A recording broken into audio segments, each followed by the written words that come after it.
ഇന്നത്തെ ഏറ്റവും പുതിയ വീഡിയോയിലേക്ക് ഇവർക്കും സ്വാഗതം. ലാലേട്ടന്റെ കരിയറിലെ തന്നെ വലിയ വിജയം നേടിയെടുത്ത തുടരും എന്ന സിനിമ ഇന്നും 1 കോടിയിലധികം കേരള കളക്ഷൻ നേടിയെടുത്ത് മുന്നേറുകയാണല്ലോ. ഇന്ന് തന്നെ മറ്റൊരു വീഡിയോയിലൂടെ പ്രേക്ഷകർ അറിയിച്ചതാണ് ഈ ആഴ്ച നേരത്തെ OTT റിലീസ് ചെയ്യാനായിട്ട് പ്ലാൻ ചെയ്ത തുടരും എന്ന സിനിമ ഈ ആഴ്ച OTT റിലീസ് ചെയ്യില്ല എന്ന്. ഇപ്പോഴത്തെ അത് ശരിവയ്ക്കുന്ന ഏറ്റവും പുതിയ അപ്ഡേറ്റുകൾ ജിയോ ഹോട്ട്സ്റ്റാർ എന്ന തുടരും സിനിമയുടെ OTT പ്ലാറ്റ്ഫോമിന്റെ ഭാഗത്ത് നിന്ന് വന്നിരിക്കുകയാണ്. ഈ ആഴ്ച ജിയോ ഹോട്ട്സ്റ്റാറിലൂടെ റിലീസ് ചെയ്യാനായിട്ട് ഒരുങ്ങുന്ന ലാലേട്ടൻ സിനിമ തുടരുമല്ല എമ്പുരാൻ എന്ന സിനിമയായിരിക്കും. ലാലേട്ടനെ നായകനാക്കി പൃഥ്വിരാജ് സംവിധാനം ചെയ്ത റെക്കോർഡ് കളക്ഷൻ നേടിയെടുത്ത തിയേറ്ററുകളിൽ വിജയിച്ച സിനിമ കഴിഞ്ഞ മാസം തുടരും റിലീസിന് മുന്നേ ആയിരുന്നു ജിയോ ഹോട്ട്സ്റ്റാറിലൂടെ മലയാളം ഉൾപ്പെടെ 4 ഇന്ത്യൻ ഭാഷകളിൽ റിലീസ് ചെയ്തത്.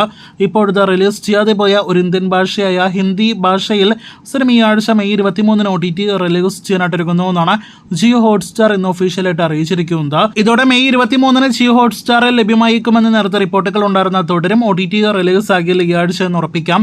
എന്തായാലും തുടരും OTT റിലീസ് ഒന്നല്ലെങ്കിൽ ഈ മാസം അവസാനം അതല്ലെങ്കിൽ അടുത്ത മാസത്തോടെയാണ് നിലവിൽ പ്രതീക്ഷിക്കുന്നത്. കാത്തിരിക്കാം കൂടുതൽ അപ്ഡേറ്റുകൾ കേട്ടാം. മറ്റന്നാൾ മെയ് 21 തീയതി ലാലേട്ടന്റെ ജന്മദിനമാണല്ലോ. മലയാള സിനിമ കണ്ട എക്കാലത്തെയും ഏറ്റവും വലിയ താരത്തിന്റെ ജന്മദിനം വീണ്ടും ഒരിക്കൽ കൂടി നമ്മുടെ പ്രേക്ഷകർക്ക് മുന്നിലേക്ക് എത്തുമ്പോൾ കൂടുതൽ ലാലേട്ടൻ സിനിമകളുടെ അപ്ഡേറ്റുകളാണ് ആരാധകരെല്ലാം തന്നെ പ്രതീക്ഷിക്കുന്നത്. ഇപ്പോഴത്തെ ഒരു അപ്ഡേറ്റ് ഇപ്പോൾ തന്നെ ഉറപ്പിക്കാമെന്നാണ് പ്രേക്ഷകർ അറിയിക്കാനായിട്ടുള്ളത്. അത് ഋഷഭ എന്ന ലാലേട്ടന്റെ തെലുഗു സിനിമയുടെ അപ്ഡേറ്റ് ആണ്. ചിത്രം ഈ വർഷം തിയേറ്ററുകളിലേക്ക് എത്തുന്ന ലാലേട്ടൻ നായകനായി എത്തുന്ന വമ്പൻ പാനഞ്ചൻ ബിഗ് ബഡ്ജറ്റ് സിനിമയാണ്. ഈ വർഷം ഒക്ടോബറിൽ തിയേറ്ററുകളിലേക്ക് എത്താനിരിക്കുന്ന ഋഷഭ എന്ന സിനിമയുടെ ഫസ്റ്റ് ലുക്ക് അതല്ലെങ്കിൽ ടീസർ ആയിരിക്കും പുറത്തുവരിക എന്നാണ് ഏറ്റവും അവസാനമായിട്ട് വന്നിരിക്കുന്ന റിപ്പോർട്ട്. ഒഫീഷ്യൽ അപ്ഡേറ്റ് ഒരുപക്ഷെ നാളെ വന്നേക്കും. വലിയ സിനിമയാണെങ്കിലും കണ്ടന്റുകൾ തുടർച്ചയായിട്ട് പുറത്തുവരാത്ത ഈ ലാലേട്ടൻ സിനിമയുടെ ഋഷഭയുടെ കൂടുതൽ അപ്ഡേറ്റുകൾ കേട്ട് കാത്തിരിക്കാം.